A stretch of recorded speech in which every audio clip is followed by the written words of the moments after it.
Good evening, ladies and gentlemen, and welcome to another edition of Seekers of the Supernatural. I'm your moderator, Tony Spera.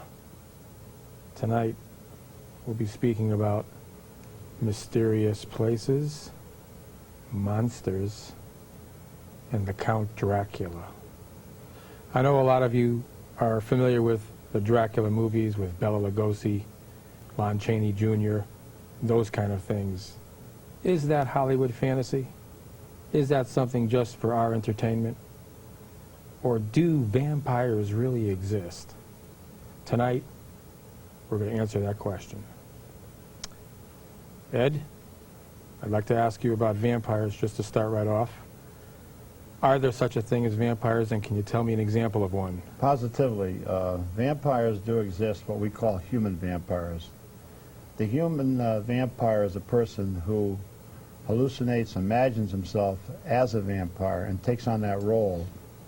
These are not the true Hollywood type vampire, but there are cases, such as the Calbani case back in 1953 in Old Greenwich Farm Cemetery, where the Calbani family had to open up a grave, and a family member had died, and they were saving a little money by digging the grave themselves. When they got down about 4 foot, they struck a coffin which shouldn't be there. It was their private plot. The coffin was of an antique nature. They opened it up, and inside was a man about 45 years old, and he was fresh to the touch as though he had just been buried. Now, the law states that even though it's your plot in a cemetery, you can't exhume the body until you get a court order. Well, it took about a week to get that court order. In the meantime, the mother of the family went back and had the ground consecrated. And then they dug up the grave again, and this time, when they opened it up, inside was a corpse that looked as though it had been buried for many, many years, just a skeleton. The coffin itself had greatly deteriorated. At the time, it made quite a hullabaloo in the newspapers, and people wondered, was this a vampire? Well, it was a vampire, but the man was not dead when he was put into that coffin. He was a sorcerer, a black magician. He had put himself into a catatonic state, still alive, just barely. Friends of his had him buried, but at night he would leave that coffin with the astral body, very much the same way that people who are on a operating table leave their physical body, look down and see the doctors and the nurses. This man would leave, right, this man would leave during the psychic hours, 9 to 6, and he would go in search of blood, but he would not bite into anybody's neck. He could take the blood through what we call teleportation, apports. Now today, of course, with all the ways that somebody could get blood, a vampire doesn't have to attack anybody to get that blood. But while the physical body is still alive, there's a silver cord, a supernatural cord, that emanates from the physical body to the astral body. No matter how far away that astral body goes, if you go 3,000 miles, that cord would still be attached. It's only when that cord, that supernatural cord, is broken that death comes to that physical body.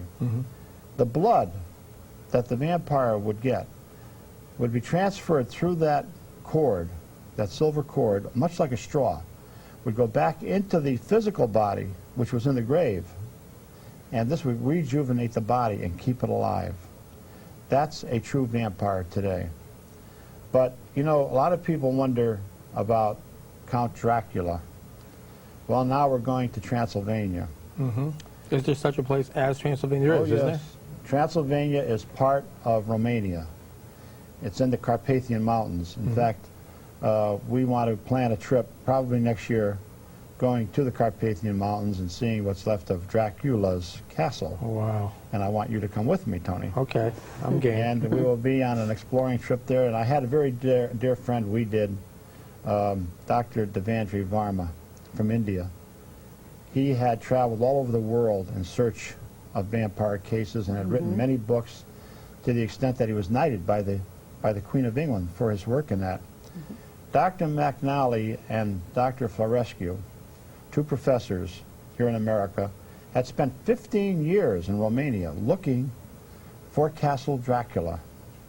And when they finally found it, which was high up in the Carpathian Mountains, it was in such a remote area that very few people ever go there.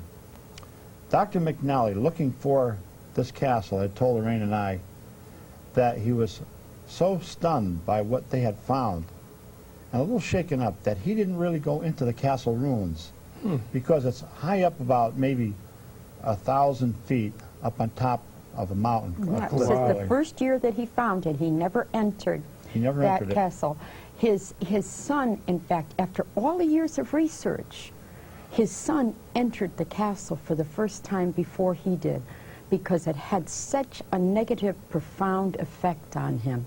Now, there was a real Count Dracula, yes, Vlad Tepes, who lived during the 14th century. He was a very cruel, very, very cruel man. It's said that he had impaled something like 10,000 enemy soldiers. And when the Turkish army was coming to invade his part of Transylvania, when they seen this, they said, "This man is mad. We're not attacking his castle." And they turned around and went back again. But there have been many such cases. But I think Whitby Abbey, where you've been, and Lorraine and I have been, which is on the North Sea in England, was made very famous by Bram Stoker. Bram Stoker wrote the first book on Dracula. Right. And it was here at Whitby Abbey that he had his Dracula land. And we've been there. We've seen some very, very